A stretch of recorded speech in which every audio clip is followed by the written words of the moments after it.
Hello and welcome back to Maximize Your Influence. Kurt Mortensen here. Can we use those techniques, those tactics that military interrogators use around the world? Do they have the same goals we have to extract information, to get questions answers? And the answer is yes, we can learn some great things from this science of interrogation. And some of them we're not going to use, obviously. I've trained military interrogators, and they're actually a fun group. What you think they're doing and what they're really doing are two very, very different things. Many of the techniques, most of their techniques, are very similar to persuasion, influence, negotiation, and sales techniques. So let's get into it. Maximize your influence. Kurt Mortensen is the author of Persuasion IQ, Laws of Charisma, and the best-selling book, Maximum Influence. Again, good to have you here. Podcast 519. Write that down because you'll need it to access everything at MaximizeYourInfluence.com from today's discounts. To link to the articles, the things we'll be talking about will all be available at MaximizeYourInfluence.com, plus your free Persuasion IQ assessment and everything you need to know to take your persuasion, your presentation skills to the next level. So let's kick it off with the blunder of the week. Don't! Traveled this week for a family gathering, and I'm loyal to a certain airline, and this airline just was blunder after blunder, or was there a ninja in there involved? Let's talk about it. Maybe it's even a blinja. So, hey, I got there in plenty of time. And, of course, mechanical slight delay. Oh, we can't fix it. We got to change the airplane. So we moved to the gate, another delay. Oh, we're switching gates again. We got to go to the hotel. Oh, no, just kidding. We're staying here, but another delay. There were over 5 delays that extended it over 2 hours. Now, if you want to know more about the psychology of lines, the psychology of waiting, go to the archives at MaximizeYourInfluence.com. It's interesting when you look at Starbucks, Disneyland, and a few other places where there are lines, airports. You see, airlines give you news a little piece at a time. They say there's a slight delay, should be ready to go in a few minutes. Saying, okay, everything's good. We want to take chances. We're going to replace the part. Another few more minutes. We're getting ready to go. Stay tuned. Another few minutes. I'm getting ready to board. Another few minutes. See, all these small announcements in relation to each other keep the passengers calmer and more peaceful than if the airline had just come out and say, yeah, 2 hours, 3 hours. Yeah, maybe tomorrow. That would cause a mutiny. So this airline finally found this old aircraft. I don't know how old it was. Most of the things didn't work. Finally did get to the destination. So is that mostly blunder? Maybe a little ninja there? One bad thing that happened, part of the blunder, is like, oh, we're boarding. And everyone was getting up, getting ready to go. And they're like, oh, we're just kidding. We're not boarding right yet. So you can stagger your announcements a little bit. But if you're going to announce it, you better keep it and not retract, because that could also cause a mutiny. So I'd say mostly blunder, maybe a little ninja there. And airline passengers know there's going to be some delays, things happen. They do want some honesty, but we have to understand the airlines too, that, hey, a little bit at a time, just like an influence, persuading people a little bit at a time, asking for things a little bit at a time is always more persuasive than a lot bit at a time. So there you have it, the blunder, little ninja of the week. And that brings us to our geeky Scarly article. This comes from Stanford University, Journal of Psychiatric Research, and Jamie Zeltzer, PhD. They work at the Stanford University's Department of Psychiatry and Behavioral Sciences. And for you those around the world, that's in California, the United States. They found out that going to bed after a certain time can lead to poor mental health. And on the flip side, they said those who wake up early exhibit fewer mental health issues. So some of us night owls, I say yes, I'm guilty too, might want to start going to bed a little earlier. So what they found is that going to bed, magical number, after 1 a.m. could, they didn't say guaranteed, could lead to mental issues. So they looked at more than 73,000 adults, and they looked at their chronotype. Word of the day, that's basically your leaning your inclination to rise early or stay up late. Right? Some of us are morning people, some of us are late night people. That's your chronotype. So the study looked at the prevalence of mental, behavioral, neurodevelopment disorders. They call those MBNs, which could be depression, anxiety. Found that people with a morning preference who go to bed early exhibit better mental health. That was compared to those who go to bed late. I thought that was interesting. I had my 2 cents here. But those who do get up early, I've noticed they have routine. Maybe they're getting up to exercise or fulfilling their goals or getting things done. They're a little more driven. Not 100%. Just kind of seen that as I've studied successful, influential people. So again, those people that go to bed late have that increased risk of depression, anxiety, and those with an evening preference who sleep late were found to have poor mental health. And of course, that higher risk of developing depression. So go to sleep before 1 a.m. That's the magic numbers. And they were surprised by these results. They did not expect to find this. They expected night owls, their chronotype, who stayed up late would be all right. That's what their body wants. But again, they had developed a greater risk of mental health disorders. So they thought that if you were a morning or night person and you followed that, that would lead to better mental health, and that was not the case. And again, they said just because you have bad sleep habits doesn't mean you're going to have poor mental health, but it can lead to that. Because there's other pieces to that too. The duration, sleeping 4 hours versus 8 hours. And then the other piece we're talking about is the timing. Going to bed before or after 1 a.m. Because we know that not getting enough sleep can compromise mental health. So be more aware of how you're spending your nights. This can cause you to be more productive, have better mental health, and you'll have better decision-making abilities and emotional regulation. So that is our geeky, scholarly article of the day. Get more sleep. We all know that. I mean, sometimes you can, sometimes you can't. There is something about that and success. I see a lot of successful people really monopolizing those morning hours to get ready for the day mentally and or physically. Which brings us to our content and listener email. Oh boy! This is from Sam from Hartford, Connecticut. That's in the East Coast of the United States. Kurt, I have a good friend that's become a military interrogator, and I was surprised how influential they are just in day-to-day operations, day-to-day persuasion. How can I leverage these interrogation techniques and become more influential? All right, Sam, great question. Are we allowed to use these military interrogation around the world? Again, I've trained for these groups. It's so different. We were thinking torture, waterboarding. That's not how it works. I'm not saying countries around the world have not used that, but that's last resort. That's not the best information you're getting.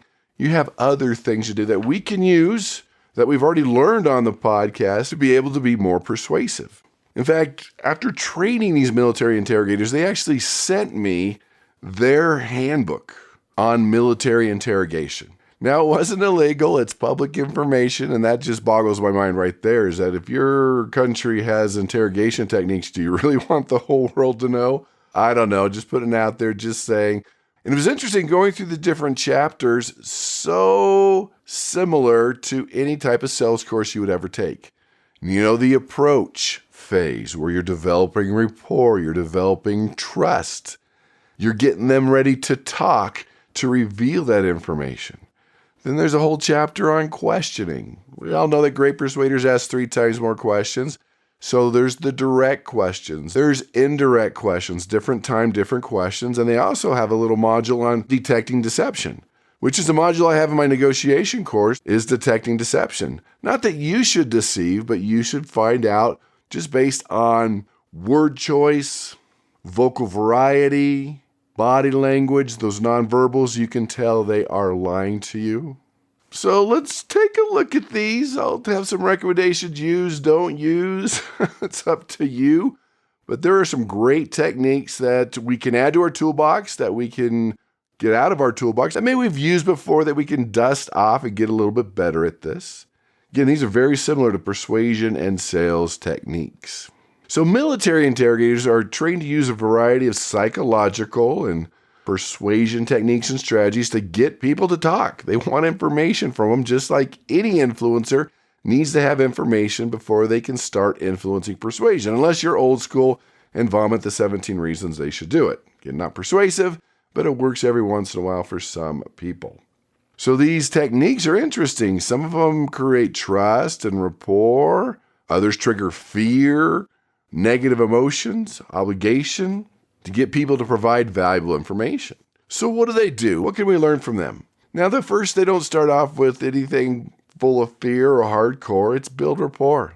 They establish, just like you should in sales and persuasion, is build rapport, build trust. If they don't trust you, they're not going to do business with you. If they don't like you, they're not going to do business with you unless they have to. It's just easier. They don't want to talk to anybody, or you're the only place they can get that product or service.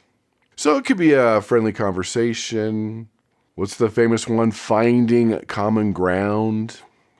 Finding shared experiences, common beliefs, things that bring unity between the interrogator and subject, just like in the real world, a prospect and a salesperson. Similarity theory, we talked about it, that sparks the relationship, finding something in common, something unique, something interesting. Same university, same sports team, same TV show, same department. Both smokers, there's something about being similar. We've talked about common ground. That is a powerful rapport technique, and they do the same thing. What do we have in common? And so if an interrogator is interrogating somebody from another culture, another country, there's still a lot of things in common. And that's always been my big eye-opener, and I've told you this before, is that we have more things in common around the world than differences. Then the concept, and one of the 12 laws of persuasion and maximum influence, is reciprocity. Offering incentives. Now, it's a little bit different in persuasion, obviously, when you promise a reward. Now, an interrogator might be, I'll bring you a newspaper, I will bring you your favorite treat, I will bring you a book you've requested, you reproduce your sentence. That would be an interrogator. And of course, in persuasion and sales, it could be a bonus. We could double their minutes. See, reciprocity could just be, I'm going to give you 60 minutes of my time. They're more open to do business with you. It could be time, smile, gift, bonus, reward. It could be you're going to recommend them to someone to do business with. There's a lot of incentives you can use to be able to do that. In fact, that should be part of your call to action, is some type of incentive, something they can do. Something just to make it a little bit better that they want to do it. Then, of course, always coming up, that EQ. So interrogators create empathy, emotional connections. They could discuss personal matters. They might share stories about their family and show concern about how they're doing, their well-being. And this can lead to more open conversation. On the flip side, interrogators can be trained to use emotional manipulation. That fear, that guilt, or even compassion. Hey, you can save lives, you can help your loved ones, you can change the world, you can save the world. There might be something there. Some might consider that in a negative way. So use the positive emotions, find the empathy, show concern. And of course, when they sense that you care, that you're really concerned to take care of them, that opens the doors to influence. Now, an interesting one, let's be careful with this one, is fatigue or stress. You see, interrogators might subject those detainees in stress positions, sleep deprivation, other physical discomforts. Maybe there's no bed in the room. And they call these stressors. And what these stressors do, they can weaken their resolve and make them more willing to talk. Now, an interesting one, I had heard this, and I actually looked this up to verify it. So there's reports out there that there were detainees at Guantanamo Bay in Cuba. And if you've ever watched the children's show Barney, that's painful enough as it is. But anyway, they were playing Barney songs as a form of psychological pressures on detainees. Now, they do this because it doesn't really cause any physical harm, maybe mental, to hear some of these songs over and over again. So it was very repetitive. Sometimes they gave it a high pitch, a little bit different than it actually was. It's just mentally exhausting. It's irritating. It's irritating if you're not in prison, but it did make the detainees more likely to cooperate with interrogators. And of course, they've used other music like heavy metal, rap songs. I guess any music is going to cause some mental fatigue.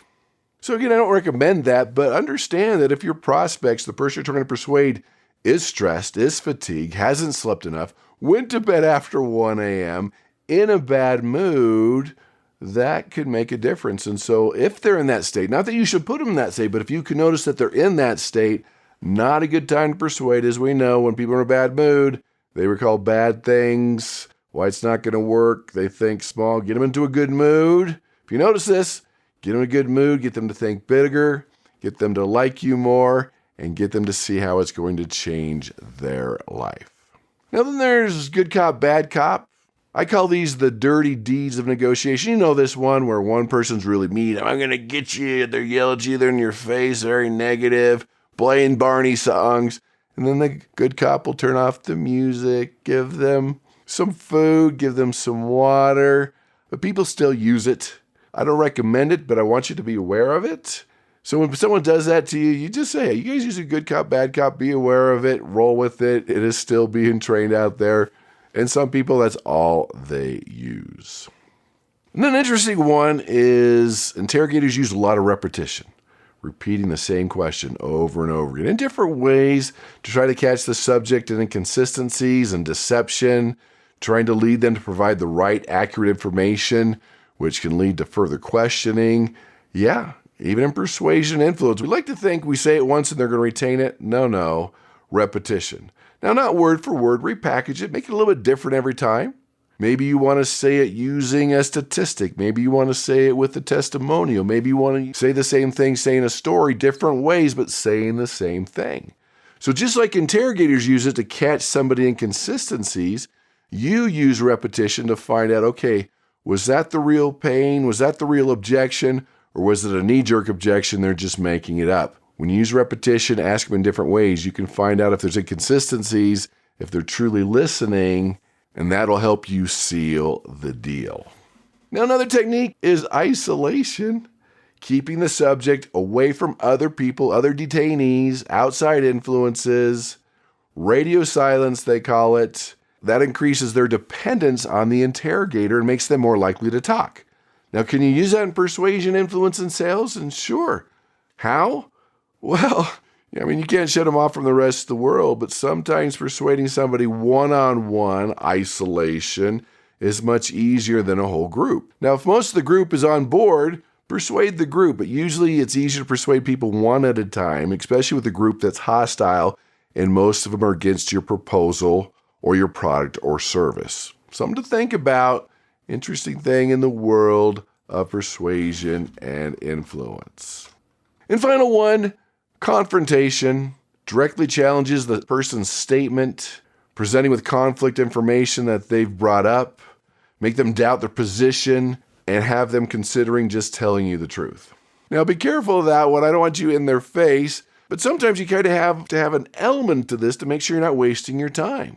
That's why they have the doorknob closed. You know that one? Stand up, grab for the doorknob. Hey, this seemed like a perfect fit. I know we can change your life and solve your problem. Can you help me and tell me the one thing, the one main reason we're not doing business today? Or the takeaway, this doesn't seem appropriate to you. My time's valuable, your time's valuable. It seems like we're wasting each other's time. It sounds like we need to stop right here. And they might say, yes, go away, but you've saved time. But sometimes if you feel like they're just not there, they're not listening, they're not engaged, a little soft confrontation, I'll call it, could be helpful. Now, I know they could go to threats and punishment around the world. Different countries have different rules. Those are ones you're not going to want to use. Again, they are controversial. There are some ethical boundaries we have to take a look at here, but it's amazing to look at both interrogators and persuaders. They have the same thing, right? Get the information they need to persuade the person to get something they want, whether it's to buy a product or service or information. Maybe some of these are last options. Some of these you probably don't want to use, but interesting things to think about in the world of persuasion, motivation, influence, and even mindset. So thanks for being here. Tell your family, friends, and enemies about the podcast. We can be found on iTunes, YouTube, Spotify, iHeartRadio, and other podcast aggregators near you. We're going to continue with your presentation IQ. This one's free and you get a bonus. Hey, your presentation skills, your charisma, your Riz is critical. Take your presentation IQ test. The link is under podcast 519 at Maximize Your Influence, or go to presentationiq.com. Take the 10-question assessment. Helps you with my research. helps you understand some areas you need to work on to take your life and income to the next level. And I'll give you my perfect persuasive training seminar with the templates, step by step, everything you need to do to design and deliver, which can allow you to close with charisma and confidence. Do it. PresentationIQ.com or find the link at MaximizeYourInfluence.com. Hey, we talked about a variety of things today, and I know there's some that you can add to your toolbox or get out of your toolbox and get the rust off and fine-tune and become better. Make it happen, become a better influencer, negotiator, interrogator, maybe, and go out and persuade with power.